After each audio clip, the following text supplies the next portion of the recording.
Episode 75 important endorsement. मोहित अपने साथ विधि को टाउन के बाहर बने एक मेंशन में ले गया। मेंशन से पहले एक बहुत बड़ा सा गार्डन बना हुआ था। रात का टाइम होने की वजह से फूलों और पेड़ों पर चांद की रोशनी पड़ रही थी। तरह तरह के फूल होने की वजह से गार्डन बहुत सुंदर लग रहा था। गार्डन के ऊपर लगे साइन बोर्ड को भी पेड़ की बेलों से सजा रखा था। हम कहाँ हैं? विधि ने इधर उधर देखा और मोहित से पूछने लगी। जब तक मोहित उसकी बात का जवाब देता, तभी गार्डन में से एक 60-65 साल की उम्र का आदमी फोन की टॉर्च चलाकर ब्लैक जैकेट पहने गार्डन से बाहर आया। जैसे वो पास आने लगा, उस आदमी की नजरें मोहित को देख रही थी। उस आदमी ने नजर का चश्मा लगा रखा था और उसके बाल पूरी तरह से सफेद थे। ओह, क्या मैं अपने सामने मोहित बाबा को खड़ा हुआ देख रहा हूँ? उस आदमी ने मोहित को देखकर बोला, हाँ मनोज अंकल, आपसे मिले हुए मुझे काफी टाइम हो गया। मोहित ने मनोज से नमस्ते की। क्या दादाजी यहाँ पर हैं? मैं अपनी ट्रिप से उनके लिए ड्राई फ्रूट्स लेकर आया हूँ। मनोज उस गार्डन का केयरटेकर था और वो जानता था कि मोहित अपने दादाजी के मुंह बोले भाई रामानंद के बहुत क्लोज था। हाँ, वो अंदर ही है। तुम सही टाइम पर आए हो। वो बस अभी डिनर करके लिविंग रूम में न्यूज देखने गए हैं। रामानंद एक सनकी बूढ़ा आदमी था, जो कि मोहित के दादाजी का मुंह बोला भाई था। बड़े बड़े लोग उससे मिलने के लिए अपॉइंटमेंट लेते थे, लेकिन वो उन सारे अपॉइंटमेंट्स को रिजेक्ट कर देता था। हालांकि मोहित से रामानंद का कुछ अलग ही लगाव था और मोहित उनसे जब मर्जी मिलने चला जाता था। मोहित और विधि एक साथ मैंशन के अंदर चले गए। लिविंग रूम में वहाँ सोफे पर बैठा बूढ़ा आदमी, जिसकी उम्र करीब 70-75 की होगी, वो वहाँ बैठा हुआ न्यूज चैनल चेंज कर रहा था और उसके साइड में टेबल पर चाय का कप रखा हुआ था। मोहित कुछ पलों के लिए वहाँ शांत खड़ा रहा और रामानंद को ऑब्जर्व करता रहा। सही मौका देखकर मोहित ने उन्हें बड़े प्यार से आवाज लगाई, दादाजी। रामानंद ने पीछे मुड़कर मोहित की तरफ देखा। वो उसे देखकर खुश नजर आया। मोहित को देखते ही उसकी नजर विधि पर पड़ी और वो थोड़ा सरप्राइज हो गया। ये लड़की कौन है? रामानंद काफी सालों से मोहित की फैमिली के क्लोज था। वो जानता था कि मोहित एक अच्छी फैमिली से बिलोंग करता है। रामानंद मोहित की फैमिली के साथ काफी जनरेशन से था। वो जानता था कि चाहे मोहित की कितनी सारी गर्लफ्रेंड्स रही हो या फिर वो किसी लड़की के लिए सीरियस ही क्यों ना हो, लेकिन वो अपने साथ किसी को उससे मिलाने कभी नहीं लाया। मेरी फ्यूचर गर्लफ्रेंड। मोहित थोड़ी मुस्कुराहट के साथ शर्माते हुए बोला। विधि उसकी बातों को गलत साबित करते हुए बोली, नहीं, ऐसा कुछ नहीं है। रामानंद की नजरें उन दोनों पर बारी बारी गई और वो मुंह पर हाथ रखकर हंसते हुए बोले, लगता है तुम अभी इस लड़की का दिल नहीं जीत पाए, फिर भी तुम इसको मुझसे मिलाने ले आए। चलो इस बात को छोड़ो, मुझे ये बताओ कि तुम्हें मुझसे क्या चाहिए। मोहित के साथ विधि को देखकर रामानंद समझ गया था कि मोहित यहाँ उसके पास किसी फेवर के लिए आया है। रामानंद मोहित के दादाजी का मुंह बोला भाई था और वो मोहित के स्वभाव के बारे में अच्छे से जानता था।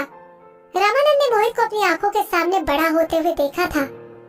रामानंद को पता लग जाने के बाद मोहित उसके सामने शर्माया नहीं, बल्कि जल्दी से उससे फेवर मांगते हुए बोला, दादाजी, आप मुझे अच्छे से जानते हैं, मैं आपके लिए अपनी ट्रिप से ड्राई फ्रूट लेकर आया हूँ। क्या आप मुझे एक फेवर कर सकते हो? मोहित अच्छे से जानता था कि उसको बड़ों के सामने कैसा बर्ताव करना है। उस समय मोहित ने अपने हाथ में रामानंद को ड्राई फ्रूट का ट्रांसपेरेंट डब्बा दिखा दिया। उस ड्राई फ्रूट के डब्बे को देखकर रामानंद की आंखों में चमक आ गई।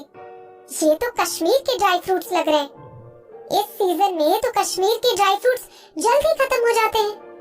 रामानंद को कश्मीर के ड्राई फ्रूट्स बहुत पसंद थे, लेकिन ठंड आने के बाद ये ड्राई फ्रूट्स कम ही मिलते हैं और अब जब मोहित उनके लिए उनकी फेवरेट चीज लाया, तो वो उसको किसी भी चीज के लिए मना नहीं कर सकते थे।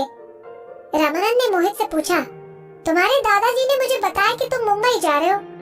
मोहित बच्चों की तरह हंसते हुए बोला, हाँ, मैं गया तो मुंबई ही था, लेकिन मुझे एकदम से याद आया कि आपको कश्मीर के ड्राई फ्रूट्स बहुत पसंद है, इसीलिए मुंबई में अपना काम खत्म करने के बाद मैंने सीधे कश्मीर की फ्लाइट पकड़ी और वहाँ पर आपकी किसी जान पहचान वाले आदमी से आपके लिए ड्राई फ्रूट्स बुक करवा दिए। वैसे भी कश्मीर तो रास्ते में ही पड़ता है। रास्ते में पड़ता है। मोहित की बात सुनकर विधि के कान खड़े हो गए। विधि अपने मन में बड़बड़ाने लगी, बॉस, दादाजी के सामने कैसे बकवास कर रहे हैं? मुंबई और कश्मीर तो एक दूसरे के अपोजिट है। रामानंद को समझ नहीं आया कि मोहित ड्राई फ्रूट्स कैसे लेकर आ गया। वो उसकी बातों को इग्नोर करते हुए बोला, अब जब तुम मेरे लिए गिफ्ट लेकर आ ही गए हो तो मैं तुम्हें फेवर करने से मना नहीं करूंगा, लेकिन ध्यान रखना, मैं तुम्हारे फेवर के लिए अपनी लाइन क्रॉस नहीं करूंगा। रामानंद जानता था कि मोहित अपने बिजी शेड्यूल में टाइम निकालकर स्पेशली उसके लिए कश्मीर की फ्लाइट लेकर गया था। इस हिसाब से रामानंद को यकीन था कि मोहित जरूर उससे कोई बड़े फेवर की उम्मीद करेगा। मोहित ने बोलना शुरू किया, दादाजी, मैं जानता हूँ, इसीलिए आपसे बस छोटा सा फेवर चाहता हूँ। आपका एक स्टारशिप विंग नाम का परफ्यूम है, मैंने आपके परफ्यूम के लिए स्पोक्स पर्सन ढूंढ लिया है। रामानंद ने अपने दिल पर हाथ रखा और हार्ट अटैक जैसा नाटक करने लगा। तुम इसे छोटा सा फेवर बोल रहे हो? रामानंद बहुत पहले से परफ्यूम इंडस्ट्री में था और उसकी कंपनी ने 2 साल पहले स्टारशिप विंग नाम का परफ्यूम इन्वेंट किया था। वो परफ्यूम इंडस्ट्री के लिए बिल्कुल परफेक्ट था। परफ्यूम की बोतल से लेकर उसकी फ्रेग्रेंस तक सब कुछ परफेक्ट था, लेकिन स्पोक्स पर्सन ना होने की वजह से उस परफ्यूम को मार्केट में रिलीज नहीं किया गया। रामानंद उस परफ्यूम के लिए दुनिया भर के सेलिब्रिटी से मिला, लेकिन वो किसी में उस परफ्यूम के लिए स्पोक्स पर्सन बनने की क्वालिटी नहीं ढूंढ पाया।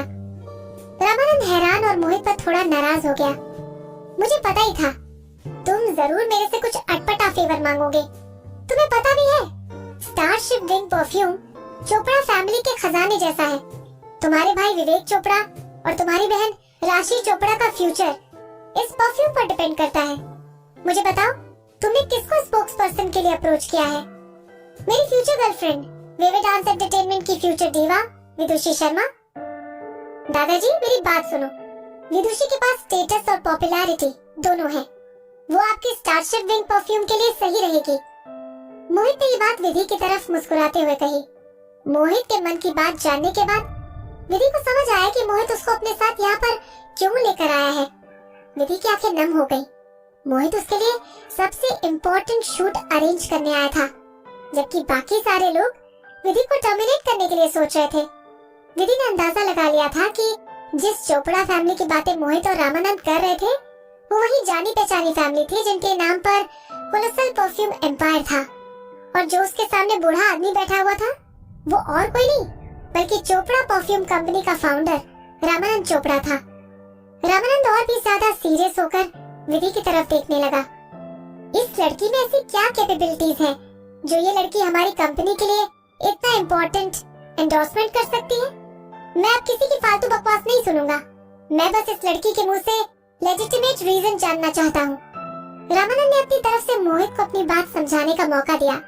वो जानता था कि मोहित सिर्फ किसी अमीर फैमिली का लड़का नहीं है, बल्कि उसके अंदर ऐसी बहुत सी खूबियां हैं जो आजकल के यंगस्टर्स में नहीं है।